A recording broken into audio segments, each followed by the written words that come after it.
Years ago, when I was a conservative evangelical youth pastor, I was in McMinnville, Oregon, what we McMinnvillites would belovedly call Mac.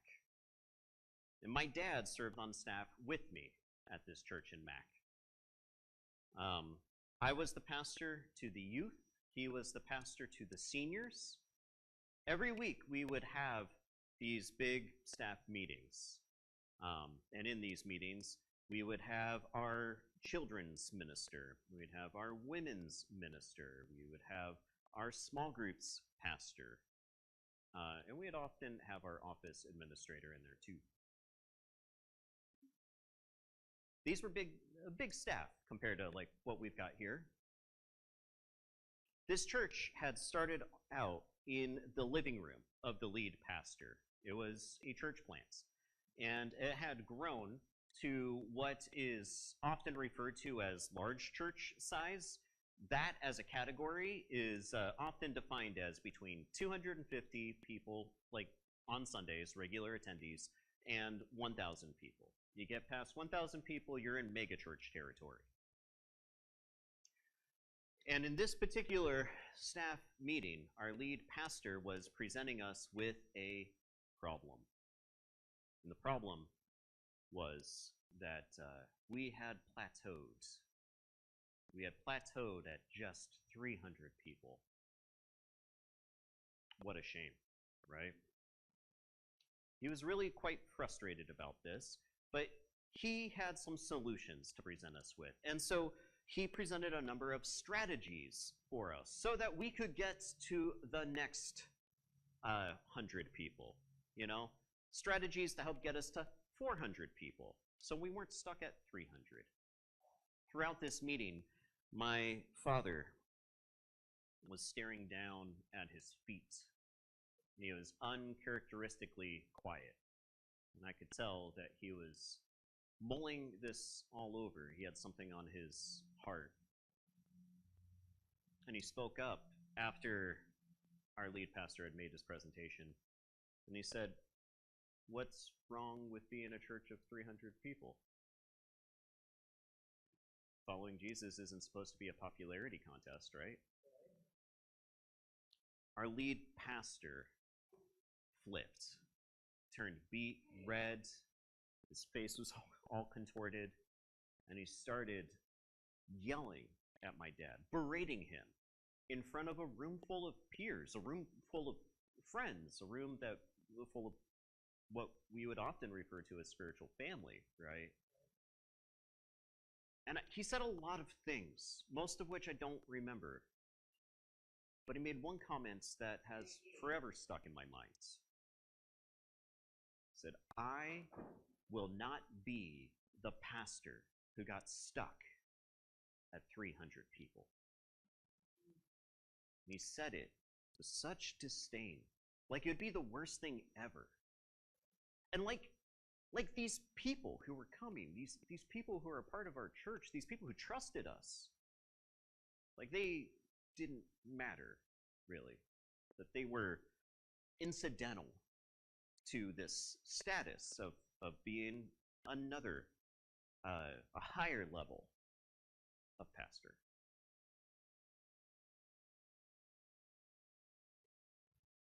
What we're talking about today is the cleansing of the temple passage that you can find a version of in all four gospel stories. And we're going to talk about some contradictions here before I come back to this other story I was talking about. And I did say contradictions. It's okay for the Bible to have contradictions. In fact, I would be troubled if somehow we worked out all the contradictions that are in it to make it all say the same thing. Because then we're not respecting the voices of our individual writers, right? They're all saying their own versions of events. They're all trying to make points.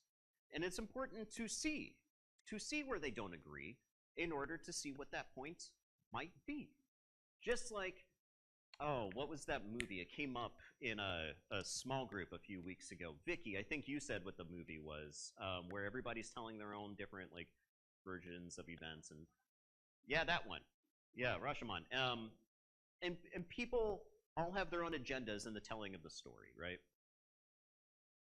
So in the three synoptic gospels, that's Matthew, Mark, and Luke, this event, the cleansing of the temple, happens shortly before Jesus' arrest and execution. In fact, it is the inciting event. You could draw a straight line between that and his arrest and faux mock trial that leads to his death in Matthew, Mark, and Luke. Because the cleansing of the temple is an act of protest in a world where protest is not allowed. It is calling out the religious leaders, the religious institutions, but also the leaders of public life, because these things cannot be neatly separated out in this time and place. Jesus goes into the temple, he flips over the tables, and he says, "You have made my Father's house a den of thieves." A den of thieves. Why a den of thieves? Because people come here to worship. They come to that temple to experience, to have an encounter with God in a place where they figure God's presence is, or at least is to a strong extent.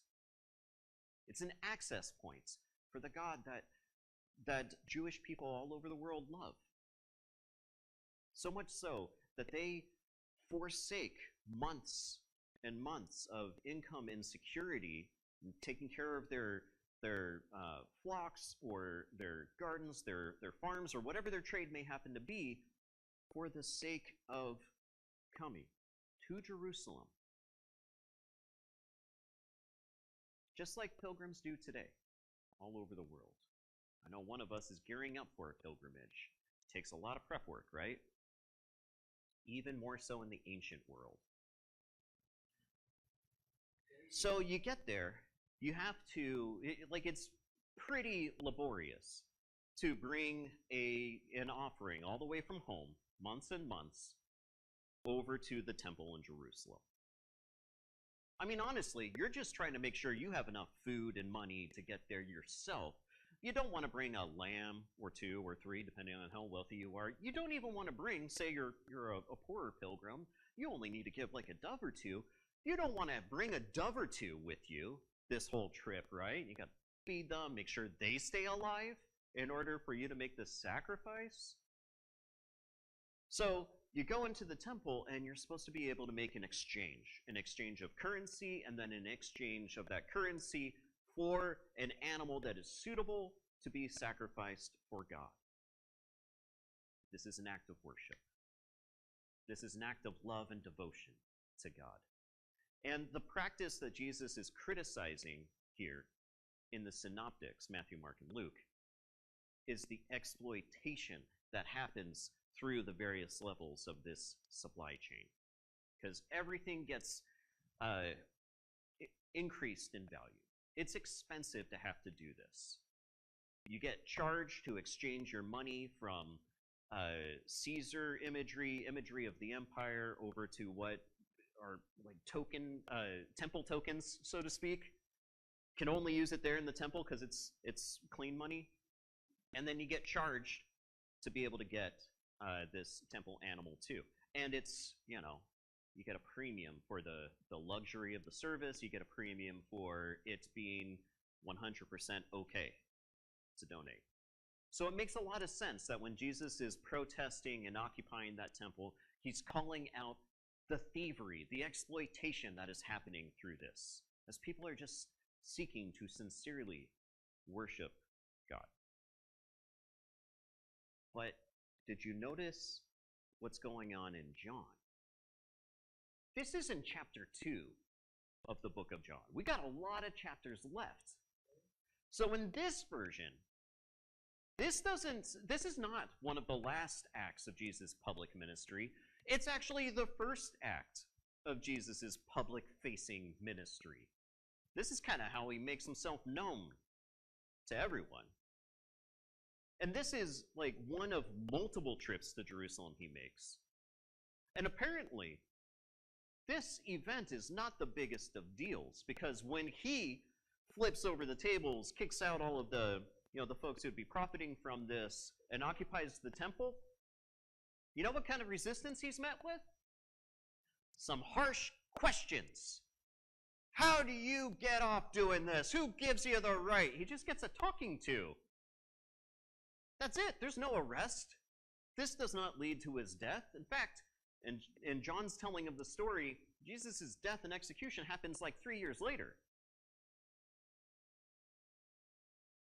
But by placing it here at the beginning of the book of John, right after or shortly after the transforming of water into wine, John's trying to teach something. He's trying to teach that Jesus is about transformation. Jesus is bringing about a reformation and a transformation of what our writer sees as worship that honors God, worship the way God would want it to be, and that which doesn't. But notice that in this act of protest, he doesn't call the temple a den of thieves. He calls it a marketplace. A marketplace. That's kind of without moral judgment, isn't it? A den of thieves obviously sounds bad, but a marketplace, that's got to be value neutral, right? But what happens in a marketplace? What do you do if you go to a market? Or if you're selling goods in a market, you're trying to make money, right?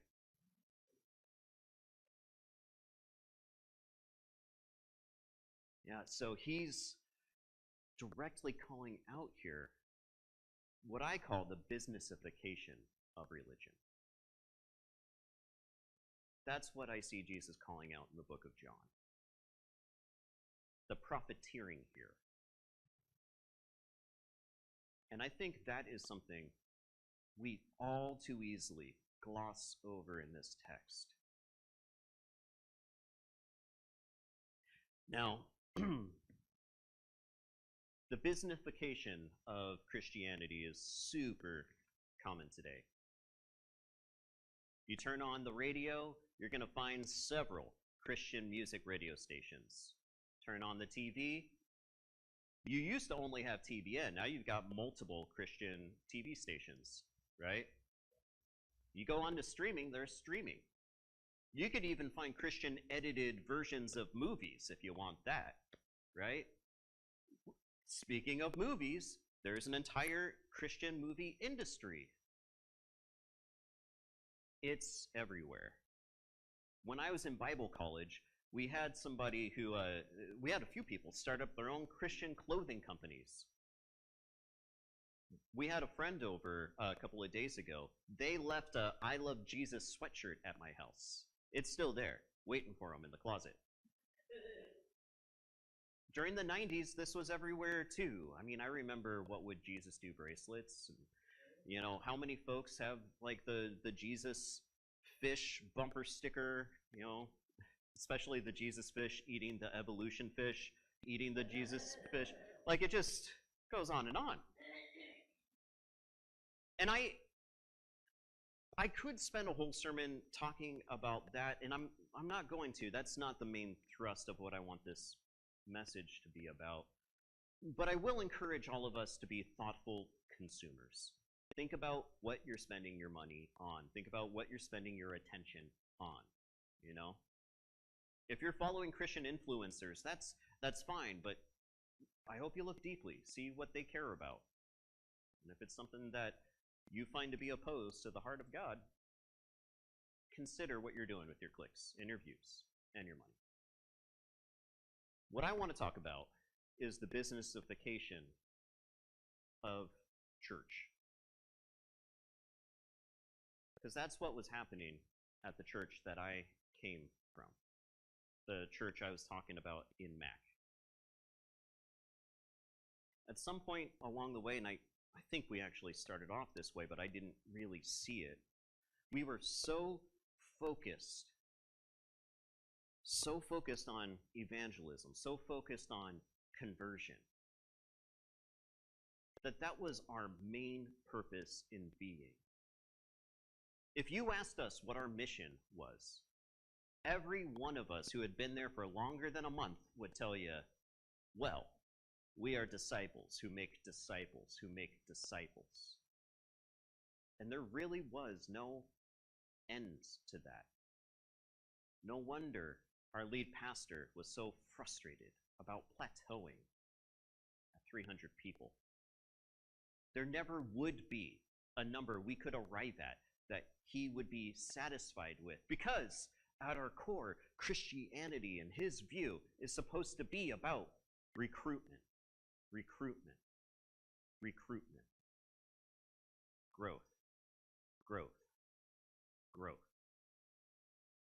So many of our American Christian churches today are obsessed with this. And not just growing in number, but growing in money, give, and growing in influence.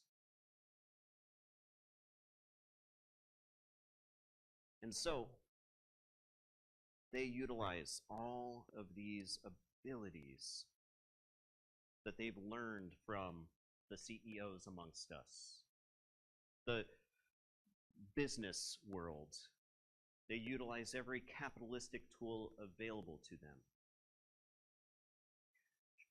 A couple of years after I left, my father had finished over at that church. And one day I'm over celebrating Christmas, probably, with them. And I learned that our church, our former church, had been given away.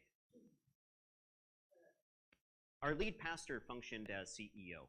We had lifetime appointee elders who did what he said. You think of them as lifetime, well, co-CEOs, lifetime board appointees.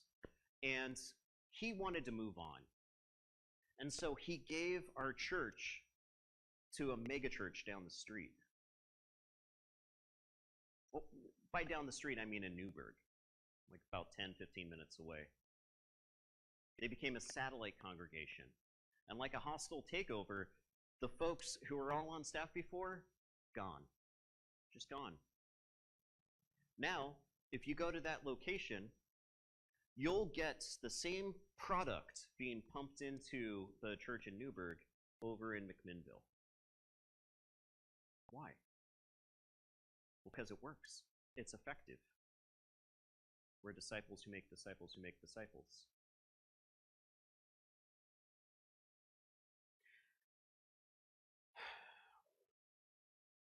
This obsession with growth is hurting so many in our country. It's damaging us. I wish we were focused on a growth of soul and not a growth of number, a growth of money, a growth of influence. We're losing ourselves to this as a nation. So that's what I want to talk about. The corporatization of churches, the businessification of churches. Churches hold events every single week that are called worship services, and they bring in the best music. It's a concert every single week, and a well-done one at that, with lights that make you feel things, and bass you feel right in your lungs. And when the preacher speaks, the message is entertaining and reassuring for whatever it is that you may be drawn there for. For many, the pastors are there selling a Jesus that they find the most compelling, a Jesus that they find the most attractive. So if you want cool Christ, there's going to be a mega church or a large church that has it for you. If you would rather have your own personal Jesus, well, they've got that too. And they'll sing all of the Jesus is my boyfriend music you want. If what you really want is a strong Jesus, a might makes right Jesus, a macho Jesus. There's so many of those for you, right? Make you feel all good about your masculinity. If you would rather have a Jesus that makes you rich, well, he's out there too.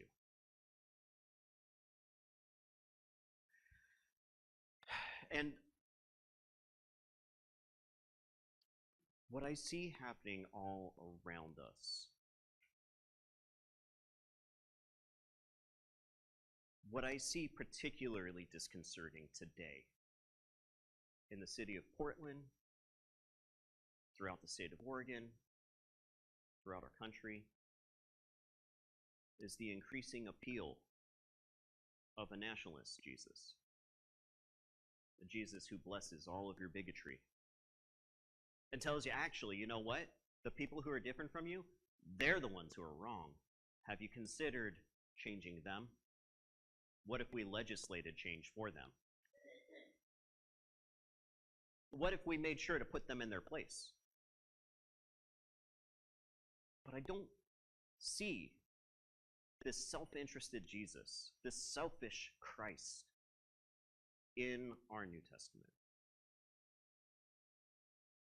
I see this Jesus in the book of John criticizing a selfish religious institution that props up prophets over people.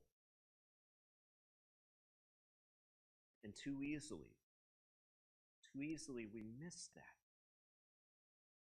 Because the music is so good. And the sermons, they make me feel a way. And have you seen their store? Their store. You could buy every branded piece of merchandise from their store so that every moment of your day you're reminded that you're a part of Mega Church CR. We all want a place to belong. We all want a group to belong to. And I see the mega churches cleaving onto that as well. So many of us, why are we drawn to Instagram and social media and everything else? Because we're lonely. Because we want a place to belong to, and we're finding that online. Why do we go to churches? Often, it's because we want community. And if you find a community that has thousands and thousands of people, well, maybe you'll find a friend there. Maybe you won't feel so small in this world. Maybe you'll feel like you actually do have the ability to do something that matters. I get the attraction. I was there. I've been a part of that system. And I know many of us in this room have too. And we've left it. But that's so much of the draw right now. And I think we've got to see it. We've got to call it out. We've got to resist it. Hillsong, having earned millions and millions from their churches and from the church music they were selling, aims to change Australian governance to benefit their versions of Christianity. And you know what? They succeeded. They were game changers for Christian culture in Australia and in the States. Bethel Church has largely taken over the culture and economy of Redding, California. And they continue to seek to grow their influence. Sean Foyt, who is a former worship pastor from there, toured the country ginning up the far-right worshipers during COVID in what he called the Let Us Worship movements. And now we're seeing more and more folks take pages from those playbooks. Why does any of this matter? We're not at one of those churches, right? Well, I think it matters because we're charged with, we're given the blessing of sharing peace with one another and with our neighbors, right? Right now, these are the loudest voices in the room. And I think it's something we have to resist by continuing to show up at protests, continuing to show up at events, continuing to show up at our dinner tables during awkward holiday gatherings. Because folks need to know that Jesus is more than whatever their pet bias happens to be, and cares about more than just a religious experience they have every week. And we need that reminder too. Because it's too easy, I think, for us to seek to learn from these mega churches, since they're the biggest and the loudest ones, and they're pumping out so many books. We can't lose ourselves in this either.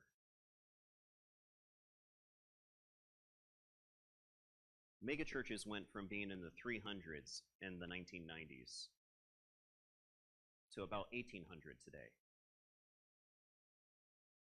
Large churches, so 250 plus, and mega churches, 1,000 plus, are now 10% of the church landscape in America, and 70% of regular churchgoers, folks who go once a month or more, go to those churches.